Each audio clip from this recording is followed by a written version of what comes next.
Have you tried finding tickets for any live event lately? It's impossible to keep up, and prices are crazy. That's why you have to check out Gold Star.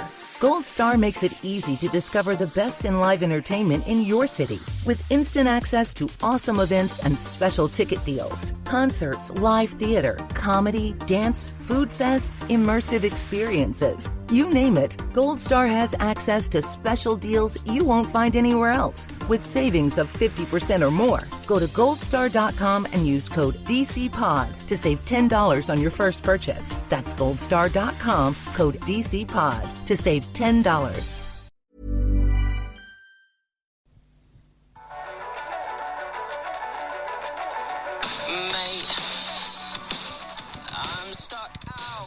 I've got a different bit of music for the podcast today. An emergency podcast. Mate. An emergency. Well, belated. It's not that emergency, is it? It's not really emergency. We knew it was coming. We talked about it on Monday's pod, but yeah, we thought we should probably chip in with a bit of Eddie chat. So yeah, I don't know who that was. I just typed in mate on Spotify. Did you spell it with 3 A's? No, let me try and see if there's any spellings with multiple A's. Yeah. Mate. Oh my God, there is. Oh, hold on. Ooh, this sounds like the.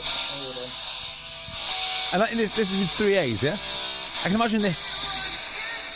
Oh, I think that's the band are called Mate. So that music, I can imagine that music playing if, say, Guy Ritchie was doing the film of Eddie walking towards the boardroom.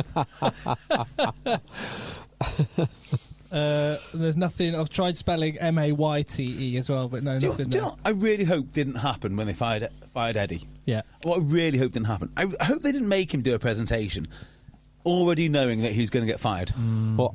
Explain how you're going to keep your job. Yeah, basically. I hope they say, just show us the plan again. Just like an insect under a magnifying glass. I hate the idea of a condemned man going through the motions, knowing what's coming, but just doing it anyway. Yeah. Well, Phil, as you were, you were by no means saying, you were by no means happy, and you were clear to say that, and you were worried about what's been going on in recent weeks and months. But that said, you landed just on the side of keeping things as they were. So how did you feel? So initially, when it came out, I was a little bit disappointed because part of me was over optimistic that Eddie did have a plan and would actually pull something out of the bag come the World Cup, and part of that was spurred on by the Matt Giteau tweet shortly beforehand, and then everyone showing his World Cup resume, which we'd spoken about on the pod anyway. So there's partly that side I was a bit disappointed, and equally I was almost a little bit disappointed that we don't get to find out, to prove him right or wrong. Yeah. We'll never know now. We'll never have the counterfactual either way. We will never know. What we will know is what happens to England under a different management, which may be good, may be bad. But we'll never know whether he was just stringing everyone along for 3 and a bit years, or whether he actually, all his focus was on the World Cup. I really do believe he had a plan. I just don't think it's very effective. I honestly think, in his mind, he had a really cool plan, and it was going to work. I don't believe it would have. Well, he had a plan. He spoke about his plan for the New Zealand game. He said the New Zealand game in the World Cup 2019, the semi-final, he said that was a game that England team had been preparing for 3 years for, because they knew their route to the final would involve beating New Zealand. This is a legitimate question now. I'm not trying to be an absolute arse, but why is the plan for beating New Zealand so much different to the plan for beating Australia or Argentina or South Africa? And South Africa and New Zealand are. Yeah. I think those are two different plans. But I would build on that point you've made, and it's something which I think we spoke about on, I don't know whether it was on Monday or last week's, but the bold thing to do in Eddie's position being it's England. Like you play your way and let other people worry about that. That is an issue. I think that was symptomatic. The fact that you asked that question and the fact that we're talking about he had a plan for this team and a plan for that team is actually symptomatic. And I mean, it's easy to Monday morning quarterback and say afterwards. I mean, was Ben Youngs really part of the plan for every single match? That seems bizarre, doesn't it? That does seem bizarre. Unless it's about not showing the plan. Yeah. Showing something else. But I don't buy that. I don't buy the not showing the plan, because if you're really that good, you will have 10 plans. You'll have 100 plans that you can do at different times. And also, you might even change plans during a game. Oh, well, that's one of the things that England do talk about, because there are different things. There's like the big picture and the small picture stuff, isn't there? Yeah. And they do change things up within a game, and we've seen that. But there's also almost like the big picture, doing something fundamentally different. There's a lovely saying in American football, and it's something like, at high school, you change game plans game to game. In college, it's half to half. And in the pros, it's play to play. Play to play, yeah. And there is something in that. Yeah. And there's multiple different ways that you can plan and play, from big picture stuff to small picture stuff. But there you go. And maybe I'm wrong on that, because if I look at some of England's most famous wins and losses, they have, I mean, like the Scotland draw. There's obviously two ways of playing there. Now, I don't know, maybe it's Scotland's two ways of playing.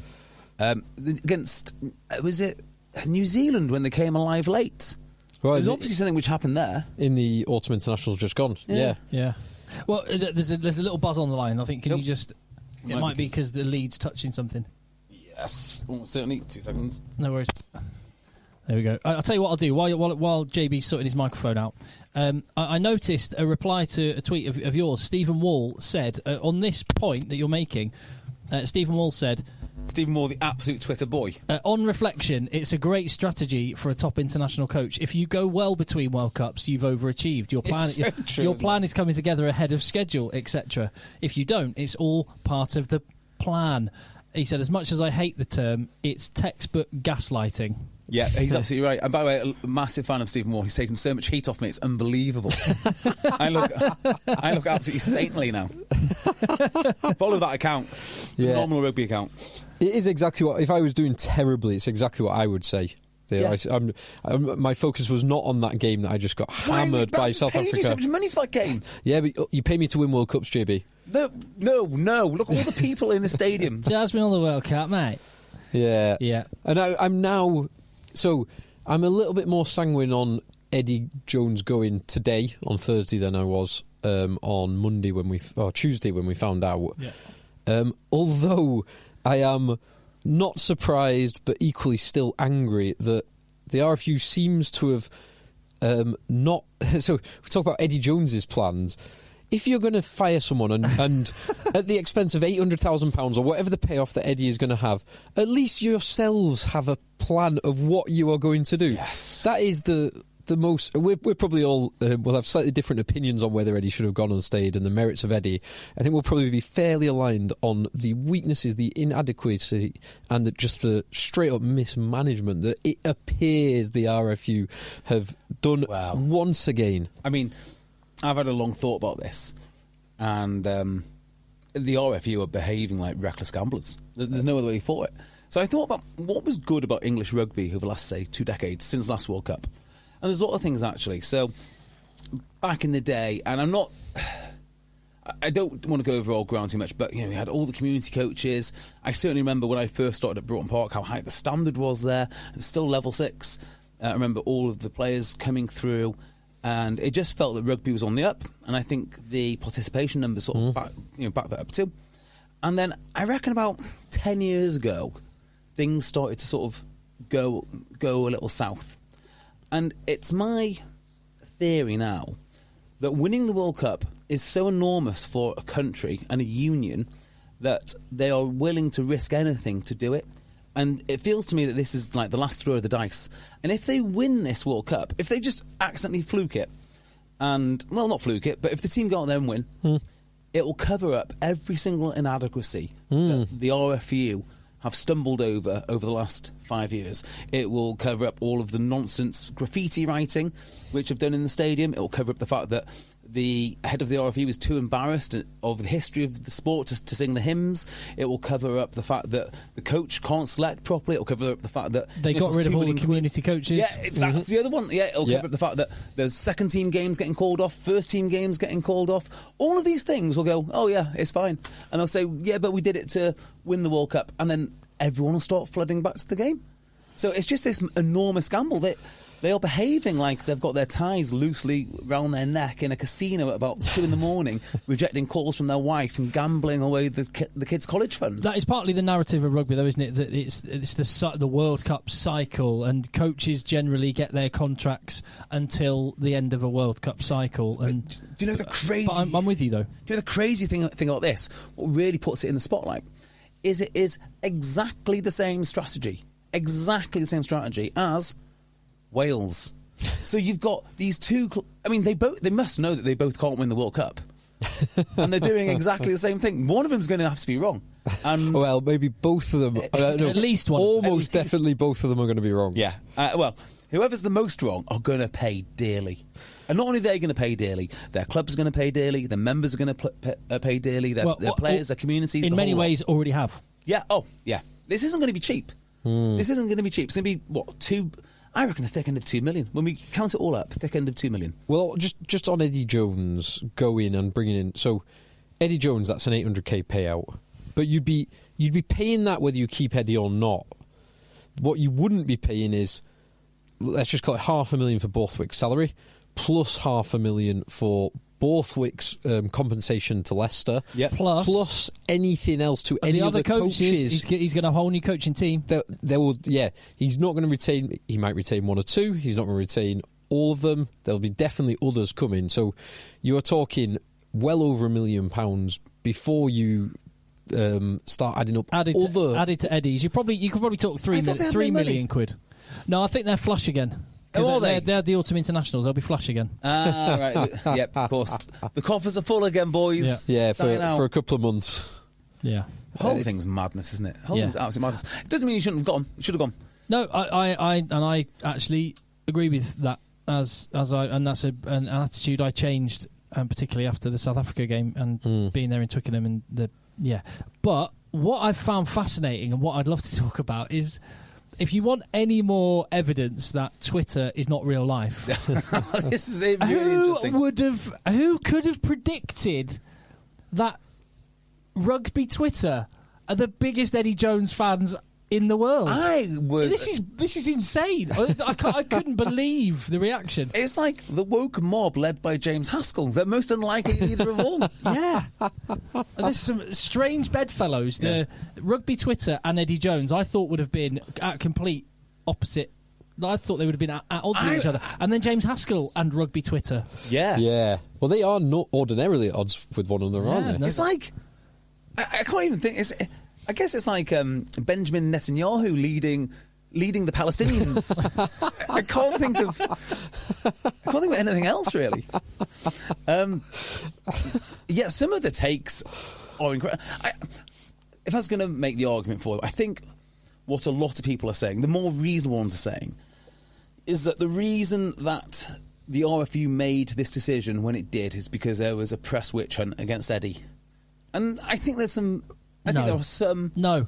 Well, hang on. I think there are some journalists that didn't like him. I think they were justified not to like him. Yeah, it's not a witch hunt. It's not a witch hunt if they really think that, is it? It's not a witch hunt if England came fifth in the Six Nations, had a... Don't forget downfall. He's already had one downfall. 40% win this year? Yeah, bad win record 42% or something terrible win record this year. Not won a Six Nations since 2017. Just consecutive years of underachieving in the Six Nations. Yeah, so two things can be true at once. His initial 2-year tenure, Grand Slam, whitewash of Australia, World Cup final. Well, 17 games in a row, is it not? 17 in a row. Absolutely outstanding. 19, I think it was. It might have been 18. I can't remember. Definitely 17. That region. In that ballpark. But the tier 1 record. That was outstanding and beyond question. But two things can be true at once. Also, it can be dreadful and getting progressively worse since, to the point that you lose faith that the previous highs can be met again. Yeah. Absolutely. And that nuance is I'm not surprised Twitter has no nuance. I'm just surprised that they landed on that side of the fence. Yeah, but here's the so thing, many right? did. Like when a lot of these accounts are sort of accounts that will post be kind and whatnot. Now, if Eddie was winning, I wouldn't be that bothered if he was training the pack with cattle prods. It wouldn't be a thing that bothered me. It's getting results. Everyone's happy, even if you have to have a tiny bit of motivation in between games. Some branding. A bit of branding. Well, yeah. actually, you wouldn't even mind. You probably wouldn't mind if you're an England fan, or you wouldn't even notice if there was quite a high turnover of coaches who got burnt out. Well, this is it, right? If they're winning. I mean, if he's winning, he can do whatever he wants, but he wasn't, and that's the most important thing. But surely, even if he was winning, the sorts of accounts which are so into Eddie now, you're like, no, he is a bully. No, and if he's not a bully, he certainly causes a lot of anguish within the circle of people that are around him. I've never seen a manager like it, really. I've never heard of a management style outside of rugby like it. And to defend Eddie Jones here, what I would say is that the responses from players and people that have worked with him were very polarised. There were so many people that were like, best coach I've ever had. I love him. Even Danny Kerr was full of praise for him. Yeah. And Danny Kerr was the guy that got Shepherd crooked. He had a massive summer. period in the rugby wilderness or international wilderness, then came back for 30 minutes, and then went back to the wilderness. Bye. So Haskell is not alone. There are a lot of people that say he's a genius and a rugby savant. Just on Hask, obviously there's a lot of Twitter that don't like him. I honestly think he's one of the most honest guys in rugby. I don't think he might spin things for reasons for I don't know, a bit more sponsorship here or there, but he's always honest, and he's completely consistent with Eddie. He's been saying that Eddie Jones is the best coach that he's had since he's played for him. He's consistently said since this. 2016. He's compared him to Gatland. He's compared him to Sean Edwards, who he had at Wasps. He's compared him to all these big names. Like, no, this is the best guy, and he's never changed that. And there's no reason for him to say that. I mean, he's been retired a long time now, so I do believe that he believes that. But I still want to have Eddie. It was just quite. It was that Twitter thing was an unexpected. The defence of him, and again, the one thing I would say, and people point to the win percentage in terms of percentage wins. He is the most successful England coach ever.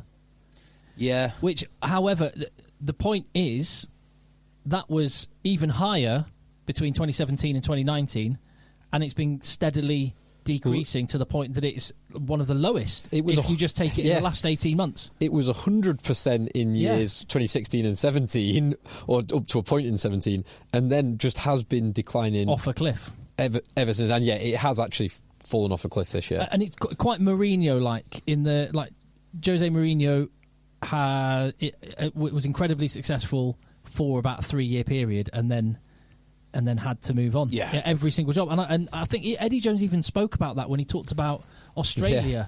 Like, he got to the World Cup final, and then he said, I stayed there too long. Yeah. Yeah. And you wonder, don't you, if it's... Well, go on, sorry. You can't... One thing I will say, I would not blame Eddie if he's got an 800k 4-year deal on the table. And he's, in his 60s now? Yeah. He'll get another job anyway. USA probably... He's already got a job. Oh, has he? Yeah, he's with Cast, I think. Well, he had about 4 jobs alongside England anyway. He's coaching Bodie B. Well, he's done that for best part of 2 decades, I think. Yeah. Do you know, the one thing that Eddie Jones, I think, deserves a lot of credit for, that he did more than probably any other coach at his level, is he would regularly go and just coach a load of 14-year-old kids at a school or a club. He'd turn up at a random club on a Thursday night and train a first team of a level 8. Yeah. That was how he spotted Marcus Smith at Brighton College when he was there with Japan. So he clearly loves his rugby. What he doesn't know about rugby, you can fit on a postage stamp. But he's forgotten more about rugby than we will ever know. Disagree. Please continue. I do agree with that point, definitely. I think he's. I do consider him differently to some coaches. That doesn't mean he's been doing well recently, but I think he is. You hear him talk about some stuff, and he thinks differently about the game. I remember in 2019 when you had downfall on the whiteboard, JB, and you said something very funny then. You said Eddie Jones he's great for 18 months. The best thing England can do, sack him and then hire him again. No, it So was maybe it was on rotation with Stuart Lancaster. Yeah. 2 years Lancaster, 2 years Eddie Jones, over and over again. That is perfect. It would be perfect. Yeah. And, so on the burnout thing, actually, if you look at the 2 years, you've got 2 years of hard work in these players, and he does go after them big time. Now, when he's trying to refresh that, I think this is probably where he's messed up a bit, because it's that transition. Who do you let go? Who do you bring in? Who do you know is going to be consistent? A lot of the guys who thought was going to be consistent are not consistent, and you have a handful of injuries, and you've not rebuilt the team. So you're on this continual treadmill of just trying to create the thing which you had from the first 2 years. And it pains me to say this, because I don't think I mean it, but maybe I do. Perhaps marginally more, maybe 5% more credit should go to Stuart Lancaster than I originally gave him. Maybe. Not much, but maybe. Definitely more credit should go to Lancaster. But that doesn't Those 2 years. But that doesn't Only. mean that Lancaster could ever have done more than he would have done. No, He's I completely great agree. at getting the players through, but nothing more than that. Yeah. But the one interesting thing, there's been parallels drawn, and I can't remember the exact stats, but obviously 2018, the year before the World Cup, was downfall. Yep. It was JB. It was when I remember it well. You were running through Madrid shouting "downfall." That's exactly right. That's what happened. And it led to a successful, relatively successful, not Live quite podcast. successful enough. Sorry. Live podcast and trip for us to Japan, Exactly. and World Cup for England. I do. There is still some of me that part of me that thinks maybe that is the price that you pay. We paid it once then and nearly won the World Cup, got to a World Cup final. Maybe it would have been worth it. But again, back to the point we made at the start, we'll never know. we'll never know. We will never know, no. And also, again, Stuart Lancaster was much maligned after that, but he... you don't turn it down. If someone offers you the job, he's going to take it. I mean, in reality, it's only you can go. He did a great job at what he did, but the pressure cooker of a home World Cup when he's never been a head coach of a club or anything, it was too big a job, and that was, you almost say that's the fault of the RFU again. That was just a bad appointment. But he, not because Stuart Lancaster did anything wrong, and he deserves a lot of credit for what he did do. So, just on Stuart Lancaster and Eddie Jones, I'm going to tell you something which I heard this week, which will sort of loop back to those guys, but it's not precisely linked to them. And it's very interesting, but I don't know if this is public knowledge or... Anyway, I'll tell you. So, Scott Robinson applied for... Robertson, yeah. right? Applied for the All Blacks job. And his feedback was basically two things. Would like to get... No, actually, I'll just tell you. First thing, they thought that the dancing... dancing was too not good enough. Yeah, well, would affect the culture. That's apparently a real thing. He needs to get a bit of jazz and tap Exactly, as well. yeah. Be more inclusive. Yeah. Or dance like a pigeon like the Brazil coach. Yes. And the other one, which I thought is really interesting, and I think there's a lot of mileage in this, is he hasn't had any trauma in his coaching career. Just success after success after success. And that is definitely true. And I think there's something really valuable in losing. The reason I bring those two things up is because for 7 years now, we've had Eddie Jones under scrutiny. Obviously, we had the review of Stuart Lancaster before he left. And we're still none the wiser about what these reviews have said. And, if we know stuff like about Scott Robertson, right? You can agree with Ian Foster's appointment or not. But I think the point that Scott Robertson has never had any trauma in his coaching career is a really good point. It'd be so good to understand what the RFU were seeing in Eddie when they were retaining him. When I've been saying for the last 3 years, get rid. So, but if they just gave us some information, like, okay, we're not getting rid of him, even though his record is X, because we like X, Y, Z. It'd be so much easier for everyone to understand this. And it's also, I'd love to know at what point did it flip? Because it was obviously during the Autumn Internationals that it flipped. Was it the loss to Argentina, the first moment? Was it the humbling at the hands of South Africa, or was it some point in between then? Because you wouldn't have gone into the tournament if they had this preconceived notion at that point. He would have been let go after the successful tour of Australia, the winning tour of Australia. So it's not then, it's something that's happened. But Is it one thing? Is it lots of things? Like just a bit more transparency on the process. I honestly think it is a lack of nerve from the RFU. They've finally come to the way that I think, which is he's got to go. But it's that worry of not winning the World Cup. And honestly, I think the idea of them going on in the group stage, which I think is just not really a thing, but maybe not winning the quarter-final or the semi-final. Against Wales or Australia. Yeah, I think that is just too much of a risk. Too much of a risk.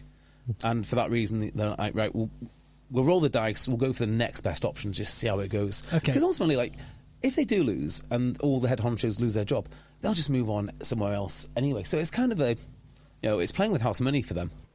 Well, let's move on to the apparent successor. I think potentially by this weekend, but tomorrow, maybe even as you're listening to it, Steve Borthwick will be announced. I think it's going to be a great appointment. I'm also optimistic about it.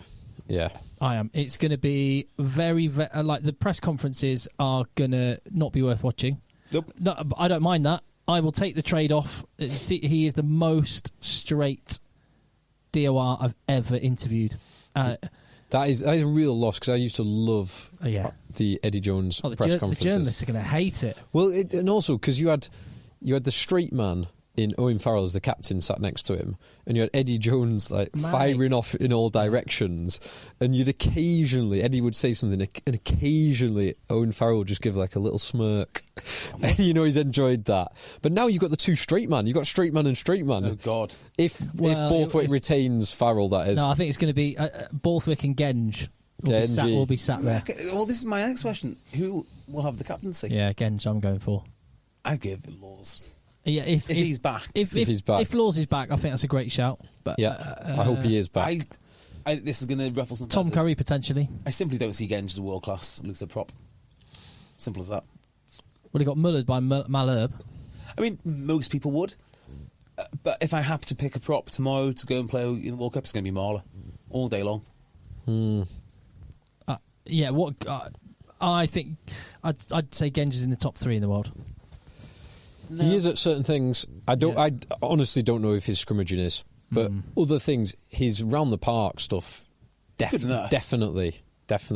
His ball carrying and that offload on Friday was just his ball carrying outrageous. So when was the last time you saw a loose head prop being played tactically in the deep for his kick return game? Good question. It's not a frequent occurrence. I do know the guy, Leicester Tigers. It's a prop that plays both sides. No longer there, but still plays in the Premiership. At Newcastle, Mullipola. Correct. Did that with him a lot. Okay. That's yeah. Good. So I think it will be Borthwick, probably announced by the weekend, and I am equally optimistic. Everyone that talks about him, and again, we've just identified that a lot of people say amazing things about Eddie Jones. Everyone that talks about Steve Borthwick talks about him being the most organised, focused, absolute clarity, single-mindedness, and gets great people around him who love him, and that is going to be a tonic. You try and find a single person to say a bad word about Aled Walters. I mean, what that guy has done everywhere he's been. Yeah, and that might be the best thing. That might be the best thing about Steve Borthwick is that he gets incredible people around him. Look at the team he's built. He's Kevin Sinfield and Aled Walters, like you say. I mean, I don't think anyone. I do not know how good Kevin Sinfield is at coaching. I have no idea. He might be average. He might be very good. You wouldn't want to let him down. That's exactly the point, isn't it? I don't think anybody has that sort of aura in the England squad. Yeah. I'm definitely with you there. He'll be in England. I think that might be what's taking the time. I think the Steve Borthwick thing's done. It's just Leicester are probably a bit reticent to let their whole team go, because I imagine Richard Wigglesworth will go as well. I think I know what's taking the time with the Borthwick deal, and he wants a master turned apprentice situation. He wants to rehire Eddie Jones as one of his apprentices. Imagine. You need a consultant. Any ideas? I've got just the guy. He's got a success. He's won a World Cup as a consultant. Yeah, in 2007. World class consultant. Yeah, no two ways about that. He's a bit expensive. It's another 800k to get him on board, but it's worth it. Well, now, do you think? So there was obviously another firing this week, and Tim, you made a prediction last week. I did. Of Gatland coming to England. Do you think that was ever an option? Because I know you did on Sunday. Looking at it now, do you think there's a possibility that England were too slow and missed the chance to do what you suggested, which did sound like a good option? I think they decided on Borthwick, and Gatland would have been a bridge to the World Cup, and I think Wales are offering another long-term contract, aren't they?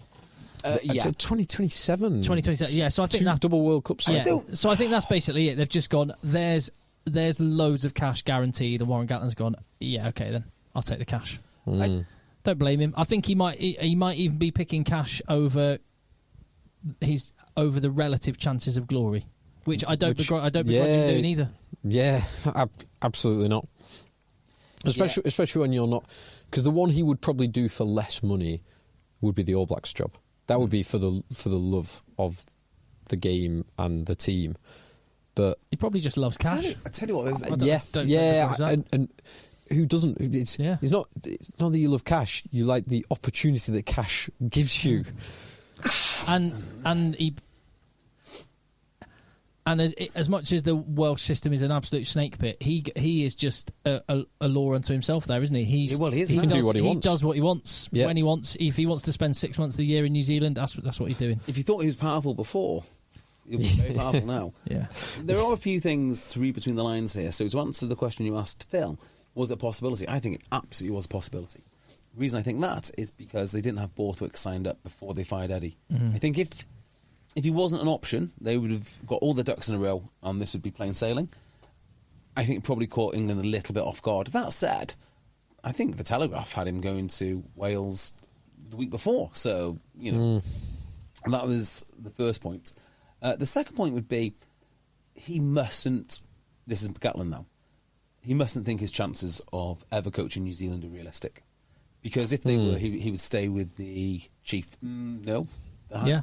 Chiefs. Yeah, he would stay there. He must know now that he's a distant second to Scott Roberts. And well, he actually said that in the press this week. Yeah. So that's gone. Because if he thought that New Zealand was a chance, England would have been a perfect shout. Because had they been rubbish at the World Cup, then he's like, well, they were rubbish before. And if he does well, his reputation's only enhanced. But the thing which does confuse me a little bit about the whole situation is, yes, obviously we all love cash, but I wouldn't. Once you've done the Welsh job, and you've done it for so long and so successfully, and you've openly said you want to go back home to New Zealand with your family, it's one hell of a thing to come back. I mean, it's not a normal place, Wales. You've got to go back there.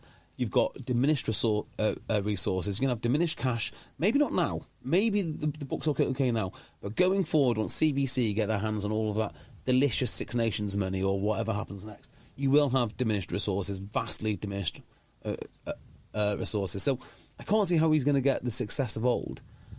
And if he wasn't happy there before, wants to go home, those issues are still going to be around. It doesn't strike me as a recipe for success. This one bit. I think what you said is right. He can't have fancied his chances with the New Zealand job. And again, he's been given 5 years, 2 World Cups. Yeah, he'll be there for 5 years. What? Well, because cash, security. Yeah, I guess so. But I'm pretty sure he could have stayed on there when he went home. No, because his goal then was his goal was to go back, coach the All Blacks. Yes, and he's realised that is not really attainable. And that's quite sad, isn't it? I think he's earned that. I think it's quite sad. It almost feels like he's coming back with his tail between his legs. Is there another? I doesn't feel. Yeah, I mean, if I was a Welshman, I'd feel very enthusiastic and much happier.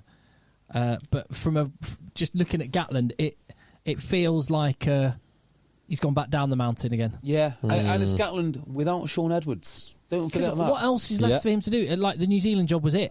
Yeah, that was it.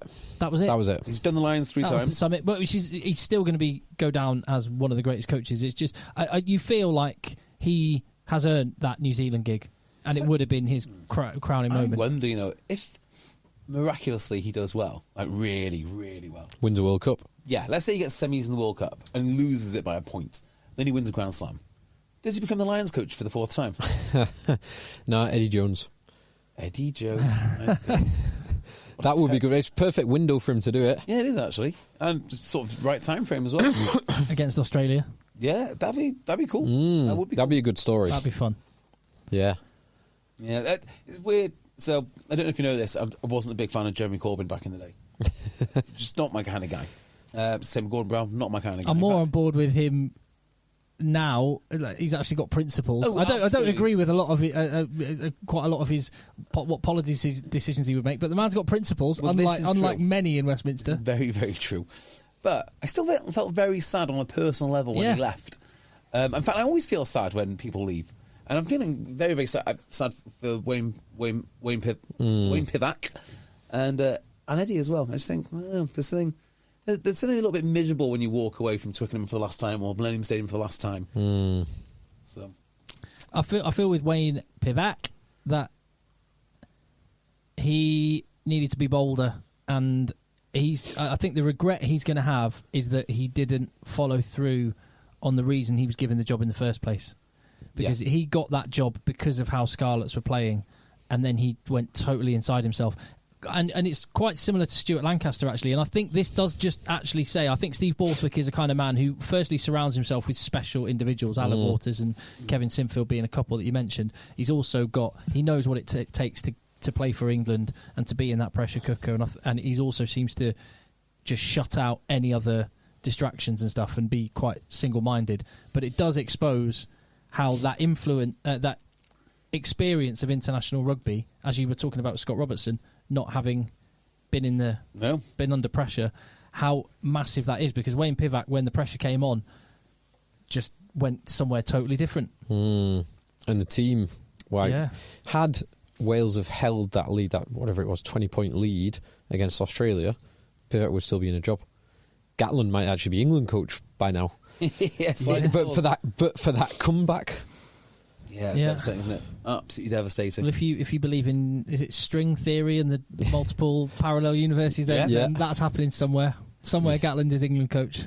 Somewhere Stuart Lancaster's still England coach and a world champion. Wow. I don't believe that one.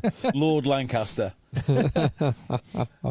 What that would be a great redemption story. Maybe not now, but give it another 4-8 years. Stuart Lancaster to be an England boss again. I really want to see that. I think it's inevitable. He wins something in France. Yeah, multiple top 14 and Champions Cup wins with Racing 92. They've got a squad to do it.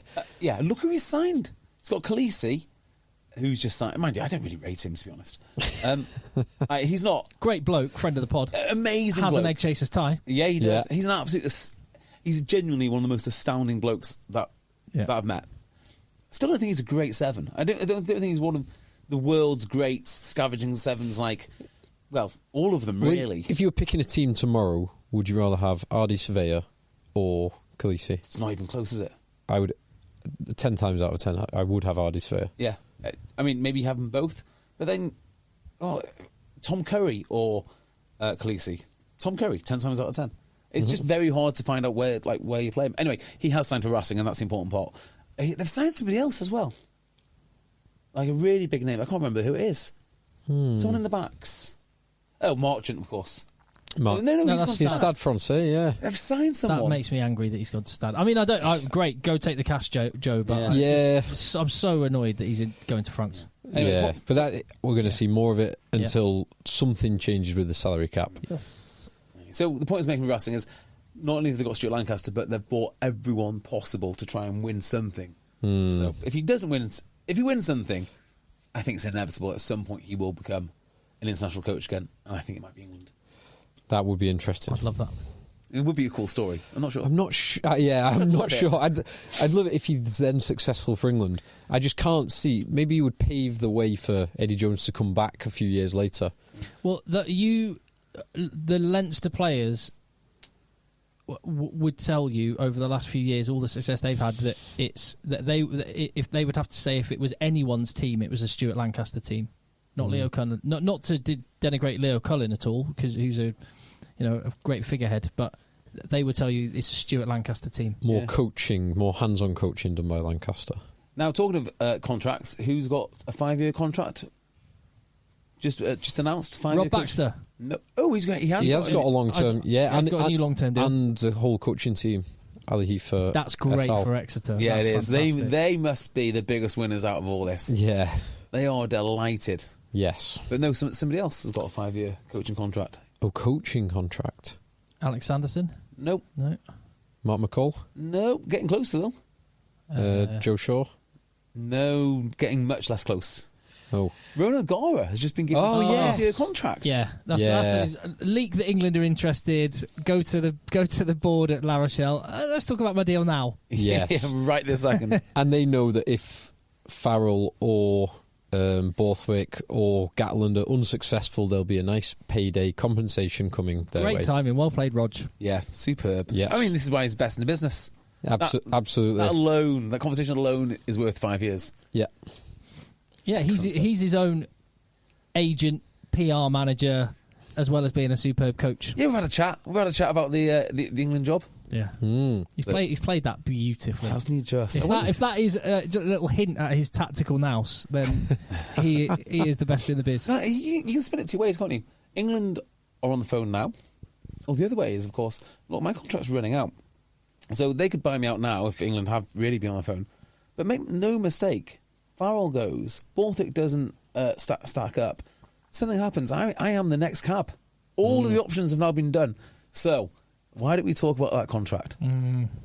Yes. Strike while the iron's hot. Yeah. Yeah. I wonder how much Absolutely. property you can buy in La Rochelle for the amount of money it's in it. I bet it's going to be it's an enormous deal, isn't it? It will enormous. be. It will be a handy deal. Yeah, well earned as well. Fair Yes. play. Oh, yeah. Exactly. Well, taken La Rochelle from... they were on the way up. On the way up. But they were not at the top, and he's taken them to the very, very top. He has. I just want to mention, by the way, Phil and I have twisted JB's arm. So we were talking on the podcast on Monday that we would do a special Patreon pod getting all the gossip from Dubai. We did record it, and then JB didn't want to put it up.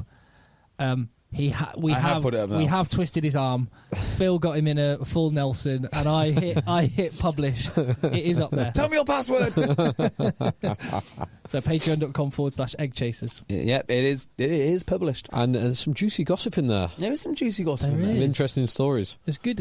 It's yeah. If you were considering one of the little rugby events in Dubai, that's a must listen to first before you make your I decision. had a call on Monday from someone well known in rugby, and he goes, "JB, tell me about Dubai because I'll never be your patron."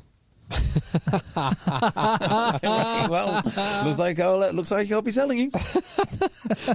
You should have held out for the cash. Yeah, that'll be £3 a month, please, or whatever we charge. Wire it over. Last question for you, I think, because I think we've done this to death now. Who is going to coach Leicester? That is a big problem for Leicester. And Leicester fans will... There are very few Leicester fans who will not also be England fans. Yeah. But for those who wear their Leicester shirt a bit snug, a bit closer to their chest, this will be devastating news because Borthwick was the ticket back to the big time. He's already won. It turned them from repeated relegation fodder, a pathetic former champion, back to a glorious champion again. Yeah. And he's done it with some very deliberate play. Oh, my! It was all part of the plan. Yeah. Now there's a man with a plan. Exactly right. Exactly right. There is a guy who's available. There is a guy who's available And I think I'd be giving him a call. Whether he'd get on with everyone else, I do not know. who might have a house or a rented property, probably commutable, bit of a long commute, but commutable to Definitely to Leicester in his Range Rover. Yeah. Jordan Murphy. Well, if they follow the previous Leicester criteria for selecting a coach, that they've got to be a Leicester man, Yes. which led to Jordan Murphy and Matt O'Connor multiple times. Actually, let's play that game. Who would be the previous Leicester man? So do they have to have coaching experience? Maybe. So I'll give you two names. Dean Richards is never happening, but that would be the one. Dean Richards is a good shout, It actually. will never happen. I know who you're going to say. But that would be a great shout. Bill's going to say Sam Vesti. I wasn't going to say Sam Vesti. Okay. I was going to say Mike Ford.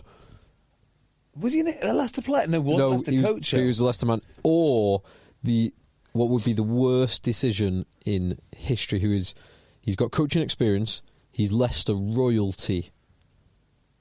This would be the worst possible decision. Not Martin Johnson. Martin Johnson. Yeah, that would be such a... I mean, he would never do it, they would never do it. There are some people, one person I enormously respect, and he's told me time and time again how Martin Johnson would go back to Leicester. I mean, we all know this guy, and you'll all agree he is a bit of a rugby savant. It's like he would walk into Leicester and he would win titles. I was like, no, he wouldn't. No, he wouldn't. How do you know this? That's madness. I couldn't see it from any angle, but I am confident that he wouldn't win titles. I know who you're thinking. When he's done being England's interim coach, Cockers. Ooh, Cockers is a good shout. That could be part of the compensation deal. Oh, that's a good shout. That could oil the wheels. Roundtree's due to get fired soon. Is he really? No. Is he not going well at Munster? Well, Munster aren't doing well. Actually, I think he will turn it around. But they've had Graham Roundtree, listener of the podcast. I've got a lot of time for. He's been a big part. He's got a load of young players coming through there. He's been developing it. I think Roundtree's the man at Munster. They're going to have a couple of good rounds of Europe. Yeah. So, well, I sincerely hope so, but they've not started well. Yes, that is also true. Well, they've been without a bunch of their players as well. They're contributing a lot. So you to got the Irish Roundtree, team. you got Cocker. I tell you, another one who's doing the rounds. Dorian West. Dorian West. West is still coaching, unbelievably. There's Vesty. Vesty's not a bad job, not as the head job, but I don't know. I'd be happy with Vesty. I think Vesty do. Toby Booth. Getting back to England. Not Leicester enough. Is it? No, not Leicester enough. No. Of course, Steve Diamond would be. Dean Ryan. Oh God. Anybody but Dimes. Dimes is exactly Steve Diamond. Could that happen? It could happen, I think. that would be the first. That would be the first number that I call. Or what? Genuinely, what about Wayne Pivac? It's not a bad shout. I mean, he needs something to do. It's not a bad shout. He's a good coach. He is a good coach, and I think there is a sliding doors moment that he would have got. If they don't collapse, he goes to the World Cup. He could have a very successful World Cup, but I think that's not a bad shout for Leicester. I would, if I were a Leicester fan, I would rather have Pivac than Dimes.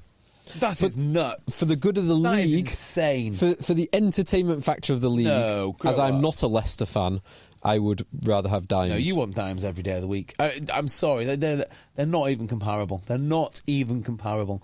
You would have Dimes. Now, there are other people who I think would do a good job. The Dimes' philosophy actually fits Leicester in terms of the team they put out on the field. And his attitude. Hard, horrible, tough. I'm already excited about Welford Road now. Hell of a place. What a fortress. But it also feels like Dimes works best in a place where he's the biggest character and he's the focal point. And when you go to Leicester Tigers, you're not. No, you're not, are you? No, you're not. And I think as well, the history can overwhelm people. You know, it's not like Worcester. With all respect, to be fair, it's not much like Sale. Yeah, you know, he was the absolute main event there. But when you go to Leicester, I think you are very well aware that it is club first, and this club is enormous. Matt O'Connor's free. Oh God! Wonder what he's doing now. You guys talk. I'm going to look at Matt O'Connor. Could be in Japan. Is there anyone else? Checker, would he want to ditch international rugby for a club job? No, not now. Maybe after the World Cup. World Cup he would. I'm sure he would. After the World Cup, it could have timed nicely. Yeah, but won't be. I'm sure there'll be people coaching in Japan, like Tony Brown, Robbie Dean, or Tony Brown. Oh, Tony Brown's at Japan, isn't he? Oh, yeah. No, sorry, coaching it. Yeah, coaching in Japan. Yeah. So there was talk of Eddie Jones I saw someone suggesting that Eddie Jones will be consulting for Japan, but I can't imagine that would happen with Jamie Joseph. Yeah, he'll know a lot about how England play. Yeah, well, that's true. They're in the same pool. Well, look, if Dave Rennie messes up in the World Cup, I would have Dave Rennie in a heartbeat. So, Leicester are one of the few clubs that can actually afford to look around the higher stratosphere of coaching talent. Yeah. So I think literally anyone who messes up in the World Cup, anyone who's available, I think there's a good chance that they can end up at least having a chat with Leicester Tigers. Jake White's got to be involved with this somehow. Yeah, Jake White's... Where is he? Somewhere. What were the other ones that were like that? Do you remember, in football it was always Sam Allardyce, Harry Redknapp, Dave Bassett. They were like the ones that you'd also, and Roy Hodgson, you'd plug into a club when there's someone sacked. They always get linked. Who were the rugby? Because there was Jake White, and who was that? I always thought former Italy coach Nick Mallet. Nick Mallet was another one. Well, always get in linked. the Premiership, I always thought it was Richard Hill. because he always came to rescue. He came to rescue to Bristol. He came to rescue for Worcester, and I'm sure there's one other as well, which he did. And now he's at Roan, I think. Yeah, Pro de. Jay White's at Bulls, not Sharks. I'm sure he's coaching in South Africa. Yeah. Have you seen the team that Harlequins are playing against? Yes, the Sharks team that has Nishe Benambi. Sorry, Etzebeth, I'm so glad Khaleesi. you actually said that, because I sometimes get advanced warning of teams. No, I've seen it. I do not get advance warning. No, you don't. Teams. And I suddenly went, oh, have I broken? No, but I haven't actually named any people, but anyway. Yeah. I've not seen the Quins team. No, because it's normally because the game's on Saturday, so it will get announced on Friday tomorrow lunchtime. We're recording this now. So Yeah, literally it says nothing. He's done nothing since 2018, according to Wikipedia. Now, I'm sure he was coaching in Australia somewhere. Oh, well, that's the end of that. Are you working any games this weekend, Tim? yeah, Gloucester Bordeaux. Ooh, nice. So I'll have to catch up with Tom Willis, see how he's getting on. Yeah. Nice. If he's involved, he'll be travelling, so I think he'll be the English-speaking person that I'll chat to. Yeah. And Sale Ulster. Back up this way. That'll be a good game. Unfortunately, I'm not. Why? Where are you? I'm in London. When is it? Saturday? Your beloved Ulster, Dan McFarlane, will be devastated. Where's Phil? I'm sure that'll be the first thing he says to me. Where's Phil? He will do. They all will. Dwayne will say it. Mike Lowry will say it. Stockers will say it. Robbie B. Yeah. Will they be playing? Are they playing Sunday or Saturday?